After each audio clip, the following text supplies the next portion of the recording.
Hello, my name is Joshua, and you're watching Let's Roll It, tabletop gaming information and news. It's been a long time since my last podcast. It's been kind of hectic, and I've been working on different projects. In fact, I'll show you one of them in a moment. Some of the things that have happened is you had Privateer Press have their holiday bundles, which were, on the War Machine side, were basically the initial starter battle box, warjacks, plus other units and a different caster. And then you had the same type of a 25-point army. And then with the hordes, you had a similar thing, except it was just kind of a 25-point army. The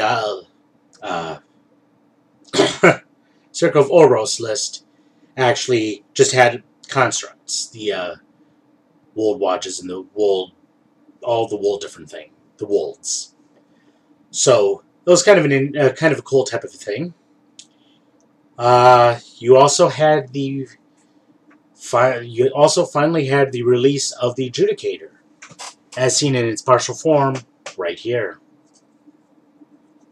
Yeah, this guy's a little harder to put together than, say, this guy. Only have a couple pieces to glue together. Lots of pieces. I actually had a hard time with it initially because there's just so many pieces. Like, wow. I had to separate everything into different parts so that I could look at a smaller number of pieces and get them all together. And little problems here and there, but, you know, I'm enjoying it. I'm looking forward to priming it, painting it, and fighting with it.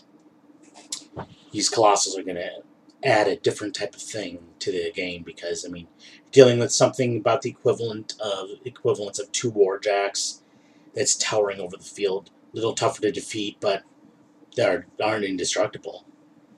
And it's going to be interesting to see how this works out and how the Adjudicator will work with the different casters. So that is pretty cool. And with the Adjudicator, as well as the Mercenary Galleon, you now round out the Colossal line from War Machine.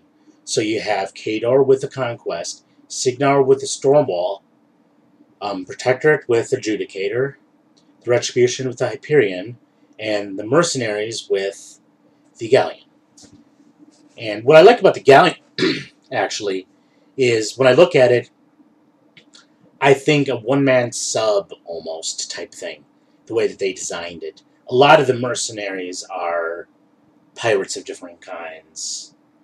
And so kind of there you definitely have a nautical type of feel to it and what it is. So that's all for those. You also had Cavalry Epic Krios, or Krios 3, come out.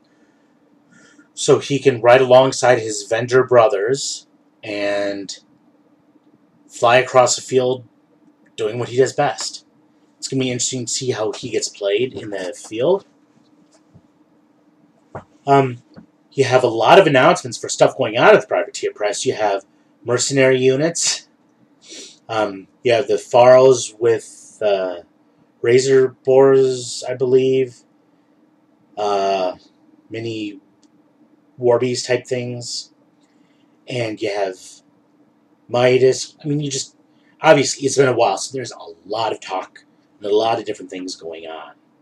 So it's looking pretty good for the future. I'm really looking forward to see what this year has. And seeing some of the blog posts online, it sounds like we're in for a treat this year.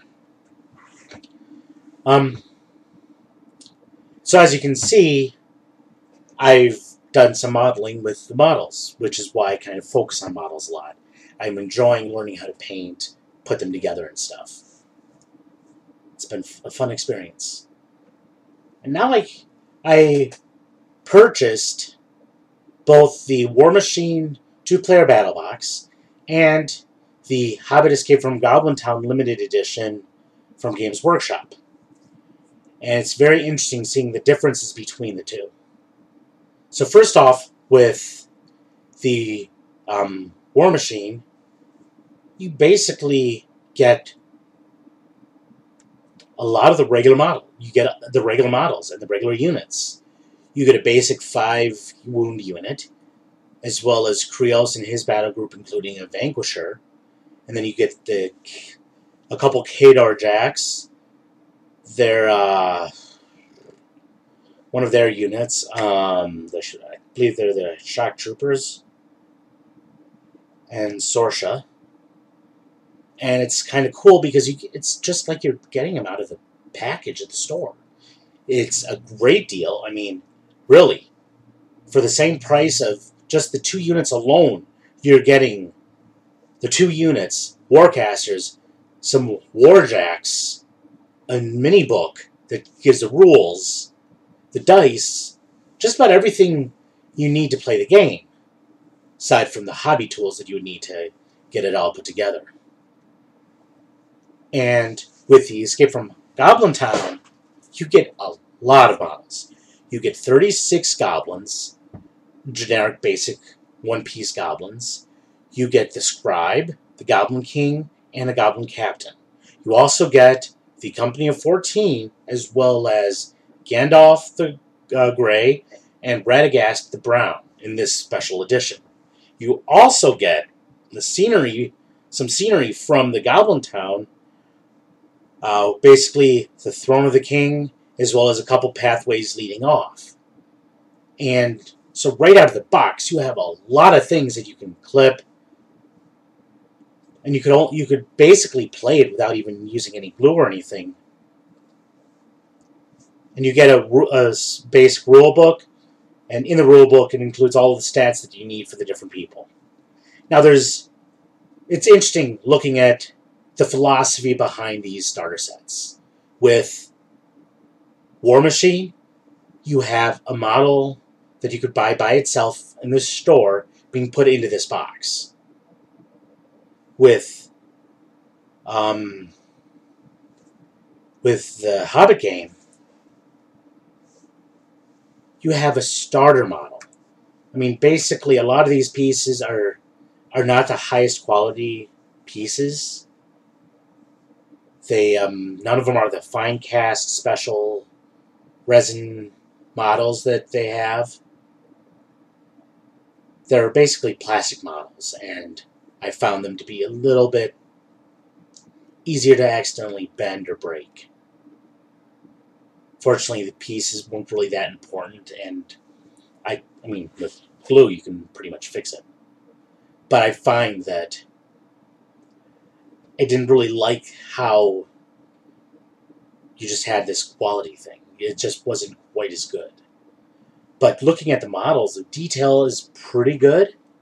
I think it's going to be phenomenal when I actually sit down and paint them. I've started painting some of the goblins. But now, what are the good things? You get a lot of models. One of the nice things about Games Workshop, at least with the Hobbit set, is you have a paint set that includes 5 goblins to practice on, and includes all the paints you would need for their basic painting with the theme that they have. And they include instructions that show you step by step the different steps you need to take in order to paint. Now, it's a little harder to follow when I've never done this before, and trying to get nice fine lines is a little harder for me. But I think that's phenomenal. And one of the things I really like about Games Workshop is the quality of their tools and stuff. I mean, they include a lot of terrain stuff. They include big 2x2 terrain blocks that you can use with a basing kit, so a terrain kit, so that you can actually do terrain for, I believe it's 6 of these. So a 2-foot by 6-foot playing field could be painted based with a lot of the basic stuff that you would need. And so I think that's pretty cool. Game-wise, just from what I've seen, I think I prefer War Machine a little more, just because of how the game is. But, you know, it's kind of preference. I want to try. I look forward to trying out the Hobbit game to see what it's like. So I'm having a ball. I've been having a ball putting these things together and trying to learn how to paint. Now, of course, this time of the year, trying to figure out how to prime is another story. I tried in the garage once, but it's just too cold, even with the heater in the garage on. But, so there's obviously a lot of things going on. And, I mean, with Malifaux, you have more of the Rail Golem kind of team being put together. I mentioned the Rail Golem before, And there's some other rail workers, as well as, I mean, obviously, with all of these companies, they're always introducing new units, trying to get people to buy things and keep on playing the game and enjoying it.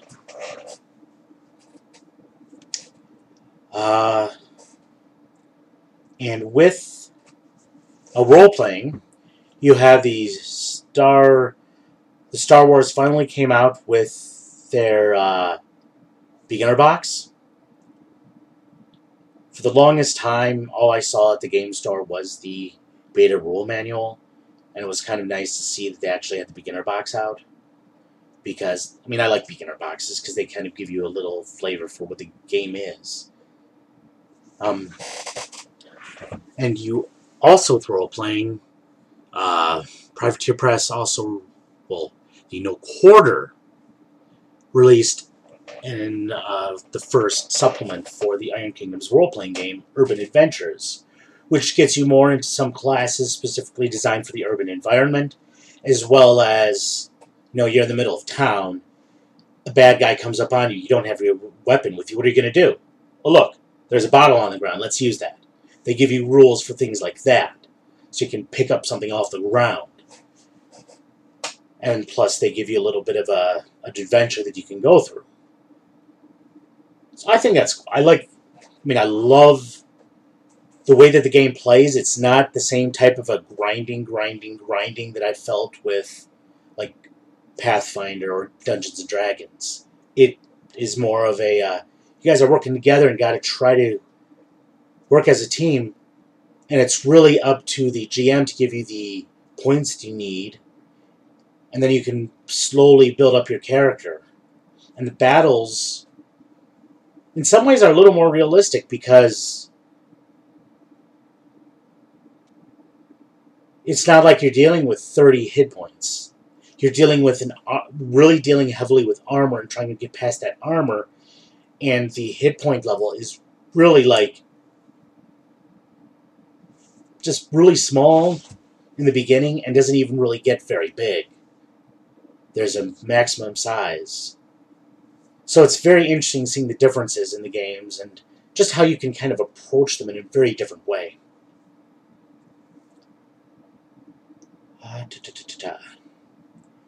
And I'm continuing to work on my models. I'm trying to get all of the models I need for the upcoming War Machine League.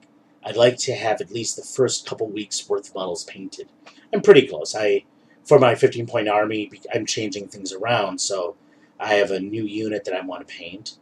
And then when I get to the 25-point army, I have another unit I want to try to paint, and a couple others. And it's kind of fun getting together and learning some of the new techniques, since I've tried a little bit with the airbrushing. It's not easy for me. It's kind of difficult, and it's very monotonous, I found. But you know, I enjoy gaming. I enjoy putting these armies together and trying to figure the strategy out. I also pick up other games and stuff, and just am trying to expand myself and do other things. You know, keep that dice rolling, however you want to roll them. My name is Joshua. You're watching Let's Roll It, Tabletop Gaming. I will see you the next time.